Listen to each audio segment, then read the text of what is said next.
The town had one street, and she had counted everything on it before the wagon stopped. A feed store with a broken hinge on the door, a post office that shared its wall with a barber shop, 3 horses at the rail outside the saloon, 2 of them switching their tails at nothing, a woman in a gray dress walking toward the dry goods without looking up. That was all. That was the whole of it. She had come from Cheyenne on a 2-day ride with a man named Tech, who didn't talk much, which suited her fine. She didn't know this town. She didn't know the man she was going to work for. She had a letter in her coat pocket, written in careful handwriting, that said he needed someone steady for the season, and that the work would be hard and the pay would be fair. And that was enough. She had learned not to need more than enough. The house was 4 miles out, past a creek that had gone low from the dry summer, past a stand of cottonwood that rattled in the wind like something trying to get loose. Tech dropped her at the gate and turned the wagon around without a word, and she stood there with her bag and looked at the place. It was a working ranch. She could see that immediately. The fences were repaired and tight. The barn doors hung level. A stack of cut wood stood against the south wall of the house, split clean and stacked with the kind of care that meant whoever did it intended to be there when winter came. She noticed these things. She had learned that a property told you everything about the man before he ever opened his mouth. He came around from the back when he heard the gate. He was maybe 40, lean in the way of men who worked outside their whole lives, with a beard that needed cutting and hands that were dry and cracked from the cold that had started to move down from the mountains in the evenings. He looked at her the way a man looks at a new tool, not unkind, just assessing. He said, "You're the one Colfax sent." She said she was. He said, "You've done this kind of work before." She said she had. He didn't ask her anything else. He picked up her bag before she could reach for it, and carried it to the house, and showed her the room off the kitchen where she would sleep, and the hook on the back of the door for her coat, and the pump in the yard that had a trick to it. You had to lift the handle before you pushed or it wouldn't catch, and then he said supper was at 6 and left her to it. Her room had one window facing east, a bed with a quilt someone had made a long time ago, the stitching gone loose in places but the pattern still clear, a small table, a candle in a tin holder. She stood in the middle of it and let herself breathe. She had had worse, much worse. His name she learned from the deed she found, folded under the edge of a ledger on the kitchen shelf when she was looking for the coffee. She wasn't reading his papers, just orienting herself, the way she always did in a new place, cataloging what was where and what it meant. The deed said the land belonged to one man and his wife, and the wife's name was crossed out with a single line, not violently. Just crossed out, the way you cross out something that was true and then wasn't anymore. She filed this away and didn't mention it. The first morning she found the routine without being told. She had done this enough times to know how a working ranch organized itself by light. Before sunrise, she started the stove and put the coffee on. She fed the 3 horses and checked the water troughs and found that one of the fence posts at the north end of the paddock had shifted overnight, and she reset it with the mallet she found hanging in the barn on a nail labeled mallet in someone's square handwriting. His, probably, or hers. She would never know. He came out at first light and found her there and looked at the post and then at her and said, "How did you know it shifted?" She said the angle was wrong. He looked at it again. He said, "It's been shifting for 2 weeks. I've reset it twice." She said, "The ground's soft on the east side. You need to go deeper and pack it with gravel."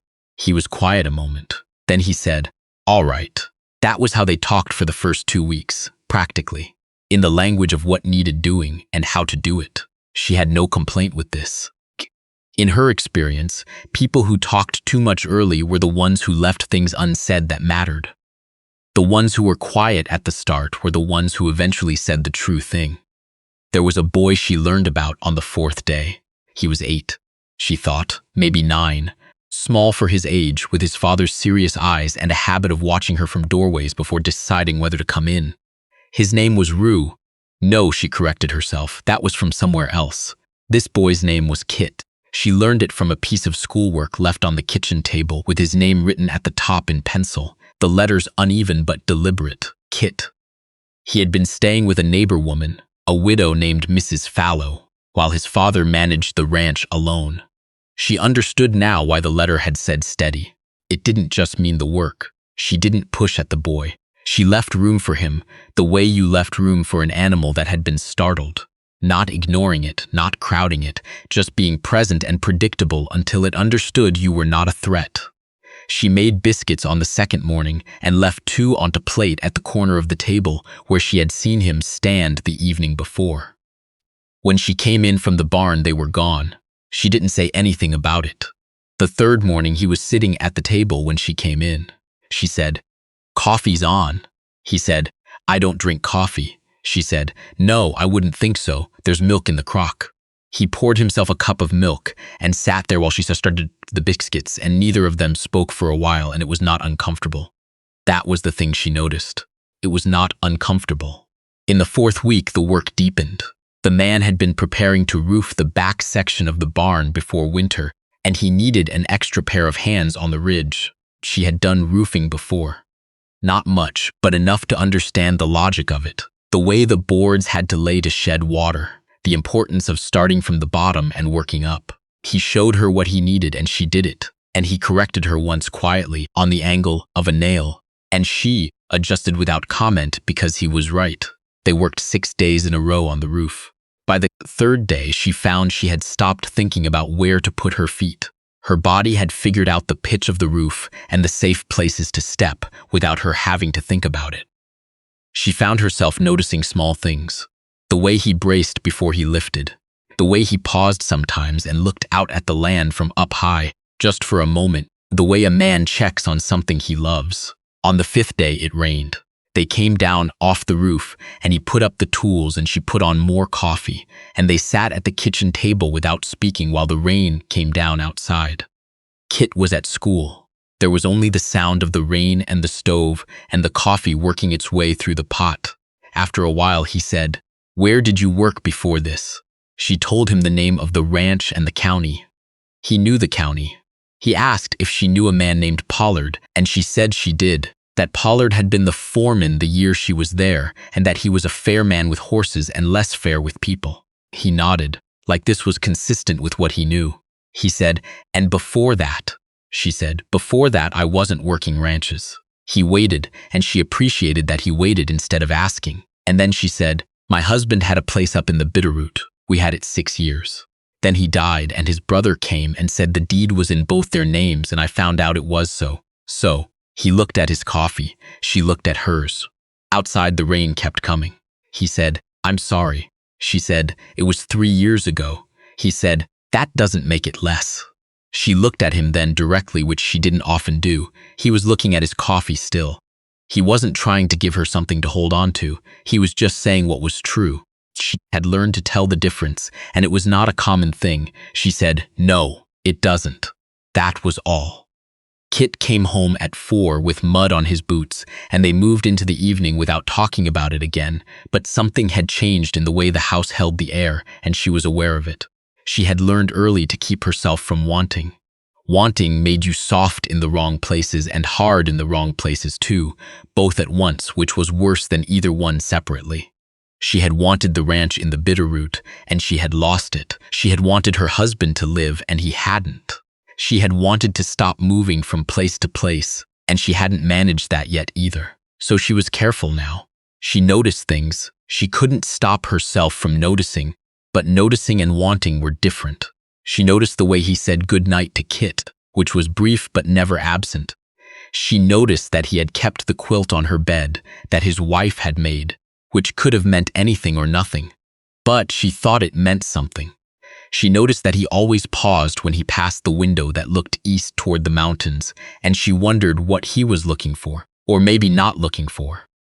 Maybe just looking, the way you look at something you used to share with someone and now only have alone. She noticed all of this. She didn't do anything about it. But in the 2nd month, something shifted without her deciding to shift it. It was a small thing. She was in the barn late, settling the horses for the night, and she heard him behind her and didn't turn around, just kept working. And he came and stood at the stall beside her, and they worked together in the lamplight without speaking. When they were done, he picked up the lamp and she followed him out, and he held the barn door for her. And she walked through it, And for just a moment, just a breath, she felt the warmth of being in a place where someone knew where you were. She hadn't had that in 3 years. She went to bed and lay in the dark looking at the ceiling and told herself it was nothing. It was the season. It was the close quarters. She had been in close quarters before and it had meant nothing. But in the morning she woke up and the first thing she thought was not of the work or of the cold coming in through the window cracks. The first thing she thought was that he took his coffee black and that there was enough ground in the tin for another 4 days.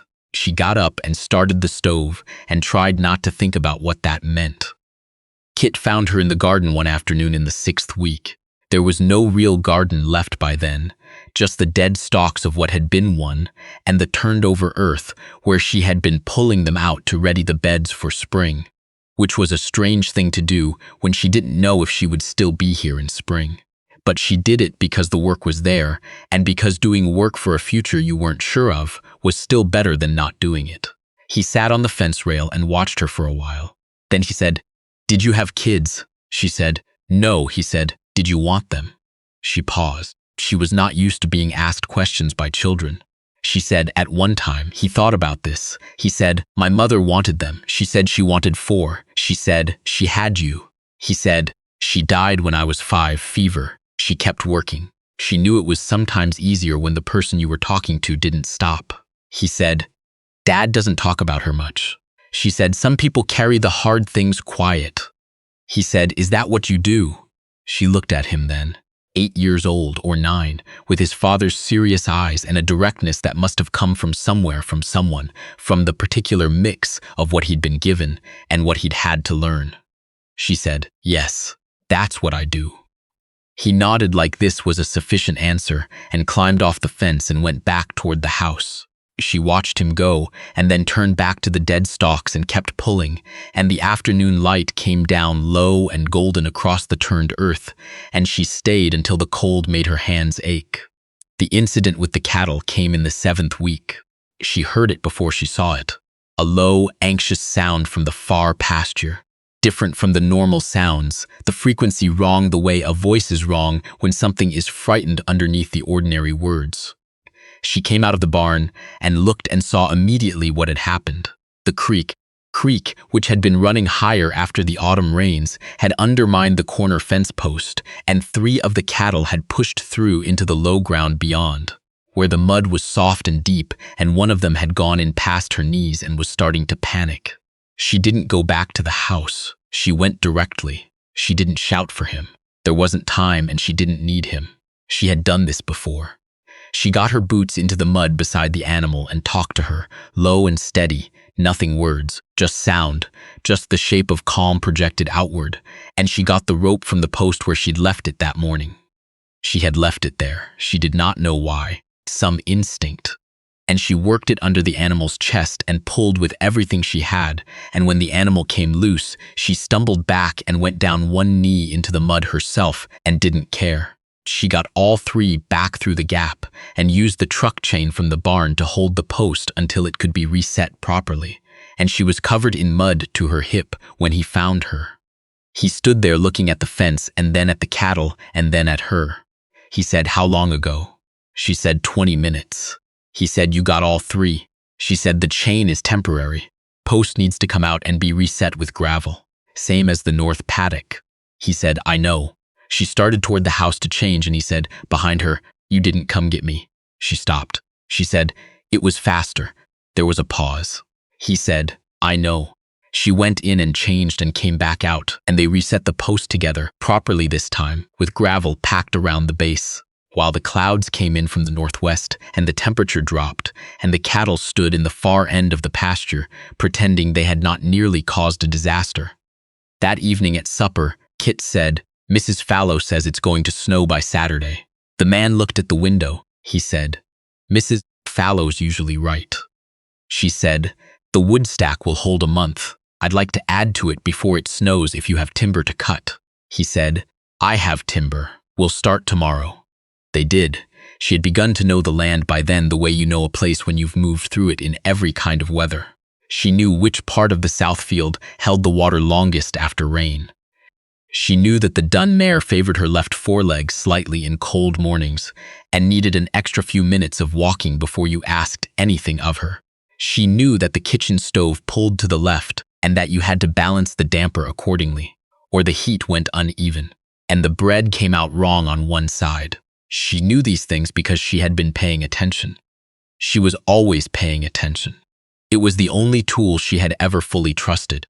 What she had not been paying close attention to was herself.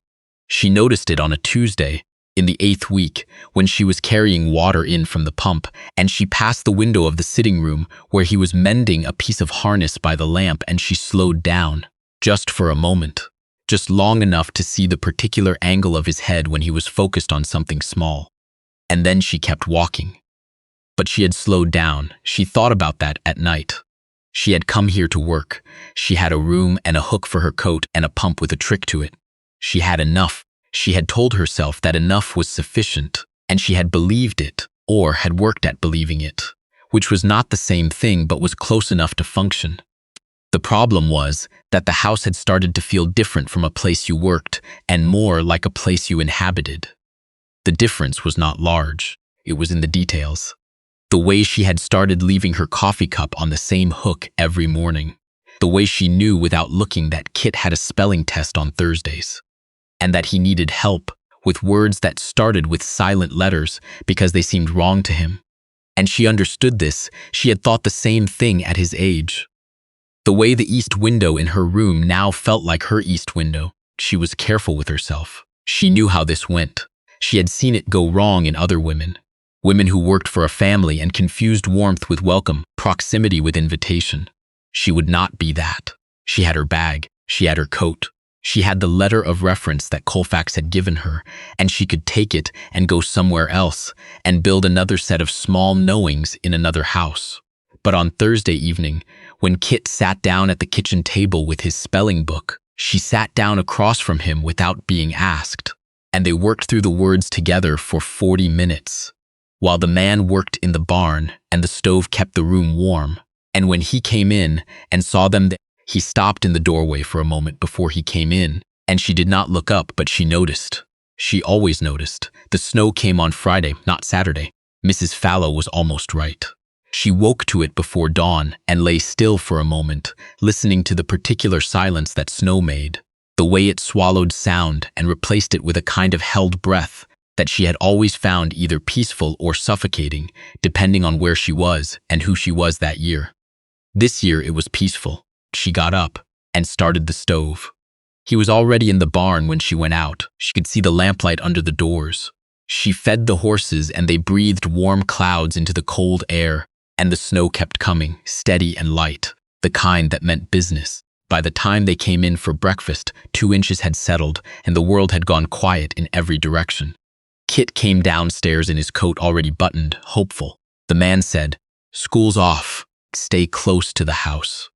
Kit sat down with the expression of a person who has received exactly what they wanted and is attempting not to show it. She set biscuits on the table, and he ate 3 before anyone had finished their first cup of coffee. The man said, "I need to check the south fence before the drifts build." She said, "I'll take the east." He said, "Alone." She looked at him.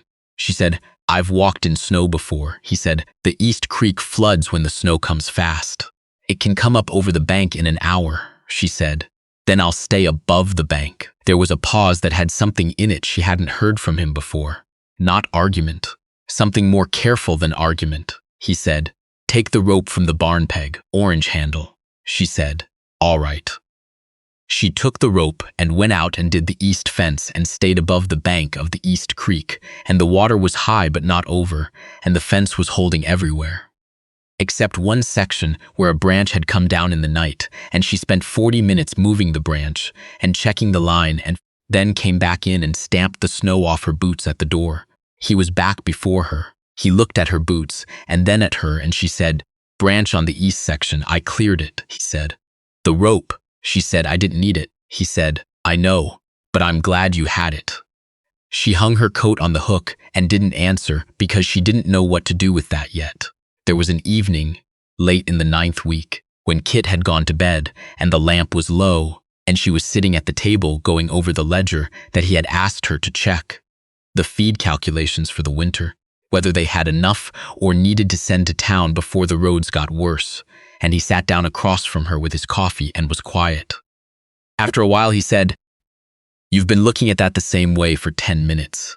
She said, "The numbers are right, but the math assumes a mild January. If it runs cold, we'll be short on oats." He said, "I can send to town this week." She said, "I'd send now rather than wait." He said, "All right." She went back to the ledger and he sat there, and after another while he said, "Do you think about staying?" She didn't look up. She said, "I think about the work." He said, "That's not what I asked." She put the pencil down then. She looked at the ledger. Outside the wind had started, low and steady, the kind that would be building by morning. She said, "I've stayed places before that I thought I'd stay. Didn't always work out to stay." He said, "I know about that." She believed him. She said, "What is it you're asking me?" He was quiet long enough that she looked up. He said, "I'm not asking yet. I'm saying that when I'm ready to ask, I wanted you to know it was coming so it wouldn't be a surprise." She looked at him. He was looking at his coffee, which she had learned was what he did when he was saying something true, and didn't want to wait it too much by looking at her directly. She said, "All right." He said, "All right, you heard me," or "All right, something else." She said, "All right, I heard you. I'll need time to think." He said, "I know, take it." She picked the pencil back up. He finished his coffee. The wind built outside, and the lamp flickered once and held, and she sat there with the numbers going quiet in her head, and something else going loud that she was not ready to name yet, but could not quite put away either. She stayed at the table until the numbers were finished, correct and careful and accounted for. Then she went to her room and sat on the bed and looked at the quilt someone else had made a long time ago, and thought about the east window, which was her east window now, and about the dun mare who needed extra walking in the cold, and about Kit's silent letters, and about the rope with the orange handle hanging in the barn that she had taken and not needed, and that he had been glad she had. She sat there a long time. In the morning she got up and started the stove. She hung her coat on her hook. She lifted the pump handle before she pushed, the way you had to, the trick of it now as natural to her hands as breathing. And when he came in from the barn with the cold still on his jacket, and she handed him his coffee without him asking, and he said, "Thank you," and meant it the way he meant everything, plain and without performance. She looked at the window for a moment, the one that faced east, the one that caught the first light, the one she had been thinking of as hers. She thought, yes. She didn't say it yet, but she thought it. And for the first time in 3 years, thinking it was enough.